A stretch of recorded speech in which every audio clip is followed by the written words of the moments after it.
कैसी बहू आई है, ससुर जी के सामने बैठी है। अरे रानी, ओ रानी, सो रही हो क्या अभी तक? रानी की जेठानी जोर जोर से चिल्ला रही थी घर के आंगन में खड़े होकर। रानी यानी मैं। तभी मैं भागती हुई अपने कमरे से निकली और बोली, दीदी आ गई मैं। जेठानी बोली, रानी तुम्हारा नाम रानी है, तुम रानी नहीं हो।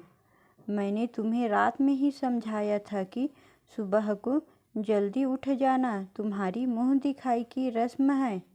मैंने बोला कि दीदी रात को नींद ही नहीं आई, जगह नहीं है और मन में थोड़ा डर था कि सुबह आँख नहीं खुली तो। रजनी दीदी हंसती हुई बोली, रानी मेरी प्यारी देवरानी, जल्दी से घूंघट कर लो, अगर माँ जी आ गई तो हंगामा हो जाएगा। मैंने घूंघट किया ही था तभी माँ जी वहाँ आ गई और कड़कड़ाती आवाज़ में बोली, चलो अब क्या यही गपशप मारती रहोगी तुम दोनों? हमने चढ़ना शुरू ही किया था तभी माँ जी ने रजनी दीदी के कंधे पर हाथ रखा और बोली, पता है ना कहाँ से जाना है और कैसे जाना है? माँ जी ने बोला कि जब भी कोई बड़ा तुम्हारे सामने खड़ा हो तो हमेशा घूंघट में रहना और कम से कम अपने बड़ों के सामने आना और बिना घूंघट के तो कभी नहीं। रजनी दीदी कुछ बोली ही नहीं, बस अपना सर हिलाकर हाँ बोल दिया। मैंने भी बस अपना सर हाँ में हिलाया। माँ जी के जाने के बाद मैंने पूछा, रजनी दीदी आप इन सब चीज़ों को कैसे निभाते हो? रजनी दीदी मुस्कुराई और बोली कि मैं थारे जेठ जी से बहुत प्यार करती हूँ, इसलिए अभी तक चुपचाप सब चीज़ें निभा रही हूँ। मैं कुछ नहीं बोली और चुपचाप रजनी दीदी के साथ घर के बाहर वाले कमरे में जाकर बैठ गई। वहाँ पर एक पड़ोस की आंटी जी बैठी थी। वो बोली कि यह कैसे बहू आई है, ससुर जी के सामने खड़े हैं और ये यहाँ बैठी है। मुझे कुछ समझ ही नहीं आया। मतलब रजनी दीदी बोली कि आंटी जी अभी नई बहू है, यहाँ की रीति रिवाज सीखने में थोड़ा समय लगेगा। रजनी दीदी मुझे वहाँ से उठाकर मेरे कमरे में छोड़ेंगी।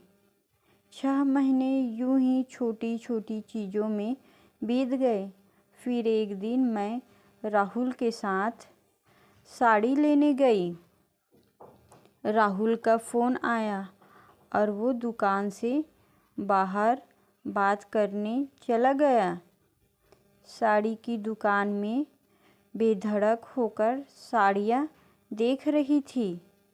तभी साथ में बैठे हुए अंकल जी खांसे, 1 बार, फिर 2 बार, फिर 3 बार। मैंने साड़ी वाले भैया से बोला कि भैया इन अंकल जी को पानी दे दो, बहुत खांसी हो रही है इन्हें। अंकल जी भड़क उठे और बोले, क्या बदतमीज लड़की है ये, कुछ शर्म लिहाज है या नहीं इसे? दुकान पर हंगामा देख राहुल बाहर से भागकर अंदर आया और अंदर आते ही अंकल जी के पैर छूकर बोली, मामा जी आप यहाँ? मैं घबरा के दुकान से बाहर निकल आई, एक लंबा घूंघट करके गाड़ी में बैठ गई। राहुल बाहर आया और गाड़ी में बैठकर गाड़ी बहुत तेज़ चलाने लगा।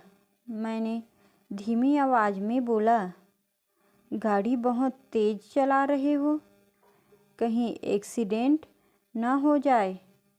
हम घर पहुँचे ही थे तभी माँ जी ज़ोर ज़ोर से चिल्लाते हुए बाहर आई, देखो आ गई ये रानी साहिबा, खानदान की इज्जत मिट्टी में मिलाकर। तभी रजनी दीदी आई और बोली, माँ जी, मेरी शादी को 6 साल हो गए, मैं अभी तक मामा जी को नहीं जानती। ये कैसे जानेंगी? माँ जी जोर से चिल्लाई, देखो कैसे चपड़ चपड़ जबान चल रही है इस रजनी की भी। राहुल सब की बात काटते हुए बोले कि माँ, ये दोनों सही बोल रही है। अगर ये हमेशा घूंघट करके रहती है तो ये मामा जी को कैसे पहचानेंगी? और माँ, आज मामा जी के फ़ोन पर तुमने पूरे घर की शांति को भंग कर दिया। ये वो ही है समाज है जिसने सीता मैया पर भी उंगली उठाई थी। पिताजी और जेठ जी ने भी अपना पक्ष राहुल के साथ ही रखा। माँ जी थोड़ी देर सोचने के बाद वापस रजनी दीदी और मेरे पास आई और बोली कि तुम दोनों को अपनी मर्यादा पता है। मुझे उम्मीद है कि तुम कभी मेरा सिर शर्म से नीचे नहीं झुकने दोगी। हम एक ही परिवार के सदस्य हैं, हमें साथ रहना है। अच्छा वक्त हो या बुरा वक्त, हर सदस्य को अपनी मर्यादा पता है। माँ जी ने मुझे और रजनी दीदी को गले से लगा लिया।